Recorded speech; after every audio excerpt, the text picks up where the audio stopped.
देखिए मेरी बात सुनिए,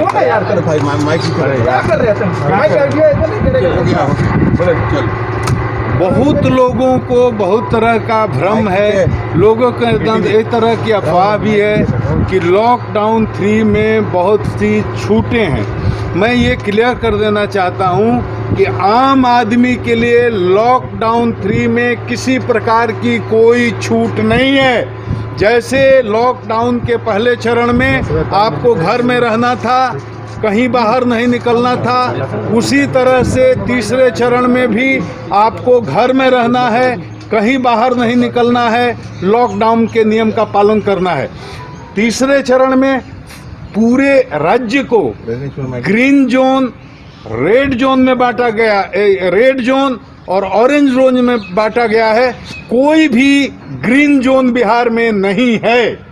रेड जोन में कोई एक्टिविटी नहीं, पहले बताया गया। कंटेनमेंट एरिया में कोई एक्टिविटी नहीं, पहले ही बता दिया गया है।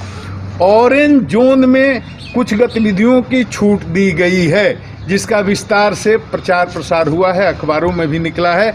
वहाँ कुछ जिला प्रशासन जो तय करेगा, वो कुछ जरूरी दुकानें खुल सकती हैं, कंस्ट्रक्शन की एक्टिविटी अलाउड रहेगी। मनरेगा, जल जीवन हरियाली, नल, बहुत सारी सरकारी योजनाएं शुरू होंगी। लेकिन फिर रिपीट करता हूं कि आम आदमी के लिए कोई छूट नहीं है। प्राइवेट जो ऑफिसेस हैं उसमें 30% लोगों को जाने की इजाज़त दी गई है। इसका मतलब रोड पर गाड़ी देखकर या मोटरसाइकिल देखकर आम आदमी को ये नहीं समझना चाहिए कि अब तीसरे चरण में हमको भी जाने की आज़ादी है। कोई मंदिर नहीं खुलेगा, कोई मस्जिद नहीं, कोई चर्च नहीं, कोई गुरुद्वारा नहीं, कोई सामूहिक पूजा पाठ नहीं, कोई अनुष्ठान नहीं, कोई शॉपिंग कॉम्प्लेक्स नहीं, कोई मॉल नहीं खुलेगा, जिम्नाजियम नहीं खुलेगा, कोई इंटरटेनमेंट पार्क नहीं खुलेगा, बाहर कहीं टहलने की आज़ादी नहीं है। शाम को 7 बजे से सुबह 7 बजे तक तो किसी भी आदमी को किसी भी परिस्थिति में घूमने की आज़ादी नहीं है।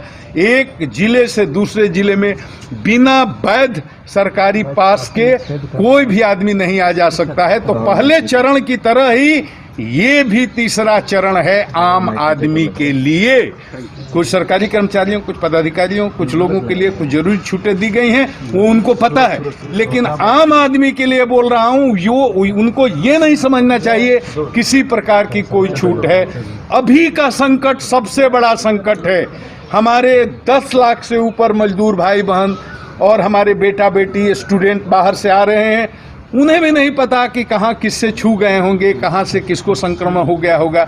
वो बेचारे बहुत ही निराश हैं, हताश हैं, बहुत दुखी हैं, बहुत पीड़ा से, बहुत कष्ट का समय काट करके बिहार आ रहे हैं। बिहार में हम लोग उनका स्वागत करेंगे, लेकिन उनसे भी निवेदन करेंगे कि यहाँ जो SOP बनाया गया है, जो सिस्टम बनाया गया है, नियम बनाया गया है, उस नियम का पालन करके बिहार को बचाने में सहयोग करें। सीमा पर जहां चलेंगे वहां स्क्रीनिंग होगी, उसके बाद यहां बॉर्डर पर पहुंचेंगे सीमा पर स्क्रीनिंग होगी, उसके बाद उनको उनके ब्लॉक में ले जाया जाएगा, वहां उनकी जांच होगी, क्वारंटाइन किया जाएगा।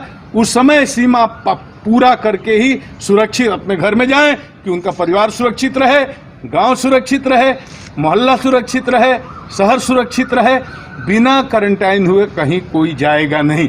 इस तरह से प्रशासन का सहयोग करें, पुलिस का सहयोग करें, मेडिकल स्टाफ का सहयोग करें, किसी से कहीं उलझे नहीं, किसी से कोई झंझट न करें।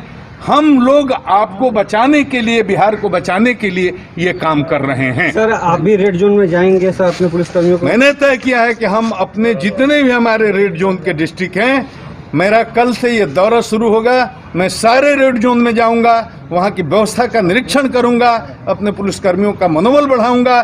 बड़े कठिन समय में हमारे लोग डटे हुए हैं, तो उनका मनोबल बढ़ाना भी जरूरी है, वहाँ की व्यवस्था का निरीक्षण करना भी जरूरी है। तो मैं रेड जोन में कल से प्रवेश कर जाऊंगा। सर, 55 साल से ज्यादा व्यक्ति को पुलिसकर्मी मैंने कह दिया है, मैंने सारे SP लोगों को आदेश दे दिया है, जो वृद्ध हैं, बीमार हैं, लाचार हैं, रोगी हैं और 55-56 से आयु अधिक हो गई है, स्वस्थ नहीं है, ऐसे लोगों को एक्टिव एक्सपोजर की जगह पर न लगाएं। उनसे कोई बहुत ही साधारण कम कठिन ड्यूटी ऑफिस में, कार्यालय में जहां जरूरत हो वहां उनसे काम लिया। तो GRP को फिर से ड्यूटी पे बुला लिया गया। देखिए, जब GRP ट्रेनें बंद थी तो GRP पुलिस को हम लोग अलग काम में लगाए थे, विधि व्यवस्था संधारण में। जब स्पेशल ट्रेनें आ रही हैं तो जहां जितनी जरूरत है GRP के बल को वापस वहां लगाया जा रहा है।